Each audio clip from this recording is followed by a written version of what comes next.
Y hoy es martes y como cada martes nos toca abrir nuestro gabinete de lo insólito. Hoy, además de alimentar nuestra curiosidad con nuevos descubrimientos, también queremos ponernos al día con algunos asuntos que ya han pasado por aquí, por esta sección, pero de los que hay novedades, ¿verdad, José Gregorio? Bienvenido. Buenos días, Marta, y buenos días a todos los televidentes. Sí, hay cosas, algunos flecos que se nos quedaban y novedades, por ejemplo, relacionadas con el espacio o con la inteligencia artificial y esos diseños vinculados con la figura de Jesús. Así que por donde tú me digas empezamos. Por donde tú quieras. Empezamos por el asteroide, ¿te parece?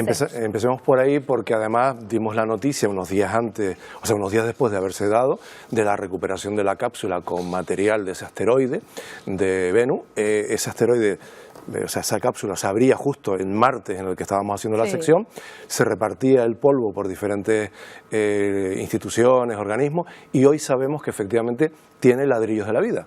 Ese asteroide tenía agua, o tiene agua, y tiene carbono. Por lo tanto, ese era uno de los objetivos de la NASA. Hoy lo podemos confirmar, tiene ese material, con lo cual, bueno, estamos más cerca de encontrar esa vida extraterrestre, no en plan marcianos verdes, con antenas y este tipo de cosas, pero sí vida esencial, que es lo que la ciencia en este momento tiene en mente.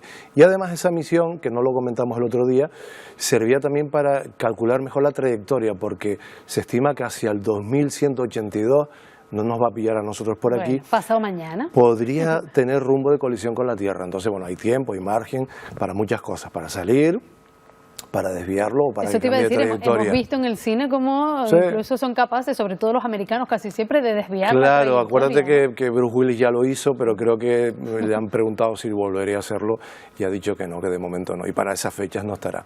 Así que bueno, ese capítulo del Venus nos seguirá dando seguramente algo más de información, pero ya lo podemos confirmar que ese asteroide lleva vida.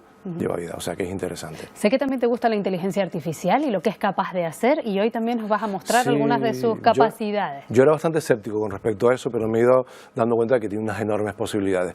Y hablamos de cómo reconstruía o permitía reconstruir el aspecto de figuras históricas o figuras importantes en la historia. Es el caso de Jesús. Lo vimos la semana pasada también. Vimos algunas de Jesús, pero no vimos las últimas, que es la que promovió el Daily Star, un periódico que diseñó a partir de la Sábana Santa un nuevo aspecto renovado, bastante más preciso se supone, del hombre de la Sábana Santa, que teóricamente es Jesús, y no es la única, evidentemente. Hablamos también de lo que habían hecho los forenses italianos, intentando ir a la inversa, es decir, cuando alguien desaparece y lleva años desaparecido, lo que se hace es envejecer. Hoy, ¿no? Envejecer. Bueno, pues partiendo de la imagen de la Sábana Santa, lo que han hecho forenses italianos es ir hacia atrás. ¿Cómo sería siendo joven? Y tenemos imágenes del aspecto teórico de Jesús siendo joven a partir de la Sábana Santa. Y después hay una comparativa muy interesante entre un cuadro de Leonardo, espectacular, Salvador del mundo, y la Sábana Santa, porque son de la misma época teóricamente. Entonces, lo que se plantea es la posibilidad de que Leonardo viese la Sábana Santa y pintase su cuadro a partir de la imagen que está plasmada en ese lienzo. O sea que es un tema muy interesante que para los televidentes y para el resto, y la inteligencia artificial juega un papel muy importante ahí. Y me gusta que hables del arte de Leonardo, porque también vamos a seguir hablando de arte pictórico, pero de aquí, de la Tierra. Fíjate que la mencionamos solo muy de pasada en la primera entrega del Gabinete de lo Insólito. Es Georgiana Houghton, una pintora inglesa, pero nacida en Gran Canaria. Señora que estamos viendo. Efectivamente, nacida en Gran Canaria en el año 1814, en abril. Su padre era comerciante, viajaba mucho a Gran Canaria, a las Azores, en fin, vivió ciertas temporadas de su infancia aquí y después hizo el resto de su vida en Inglaterra. ¿Y qué es lo destacado de esta mujer? Bueno, pues esta mujer fue espiritista. Pintaba lo que los espíritus le dictaban o lo que los espíritus a través de ella decidían pintar.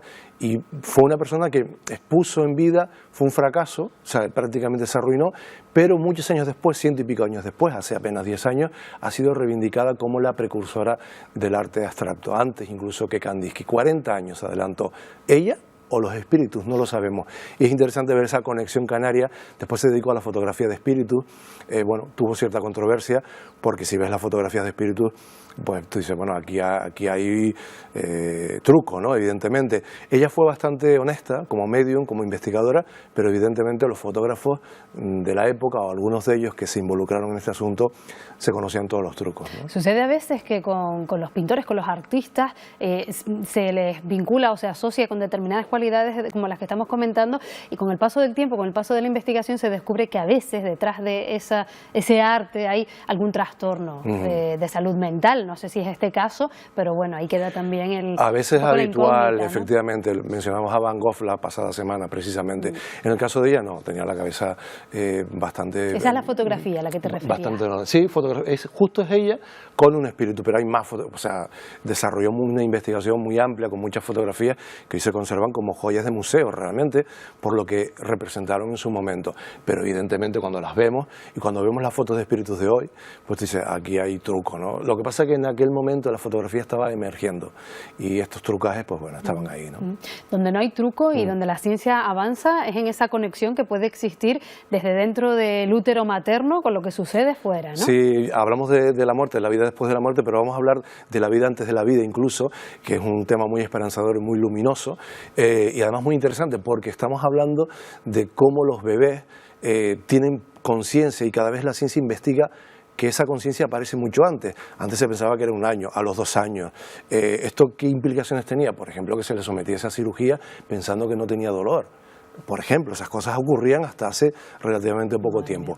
Hace 10 años rebajaron la edad de la aparición de la conciencia, es decir, de procesar información y tener memoria, a los 5 meses. Y hay una investigación científica publicada hace menos de un mes que ya lo sitúa en el momento del nacimiento y en los meses anteriores al nacimiento, con lo cual esto nos invita a tomar una conciencia mayor de la vida, de lo que llevamos dentro, de cómo interactuamos con lo que lleva dentro nuestra pareja, es decir, y de cómo lo tratamos una vez que viene al mundo. Es decir, hay conciencia, procesan la información, tienen memoria.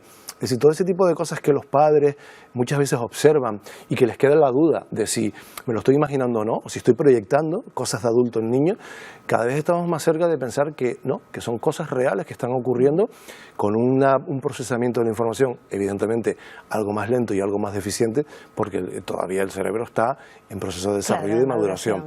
Pero esto es súper interesante porque nos plantea el papel que nosotros podemos desempeñar en la vida intrauterina, es decir, eso de ponerle la música, hablarle con afectos, evidentemente no nos podemos abstraer de que la vida tiene momentos duros, momentos de sobresalto y obviamente los tenemos que vivir y nos tenemos que acostumbrar incluso al feto. Pero fíjate qué interesante es esto, que cada vez vamos más atrás en el tiempo y es muy apasionante. Pues me viene muy bien que menciones eso de la música que le ponemos al bebé cuando estamos embarazadas, al feto, porque mañana vamos a hablar de ese asunto aquí en Buenos Días Canarias. Fantástico, pues no me lo pierdo. Aprovecho también para poner ese cebo de cara a mañana. José Gregorio, gracias, a ti te esperamos de nuevo. Un abrazo, hasta la próxima, gracias. Buena semana.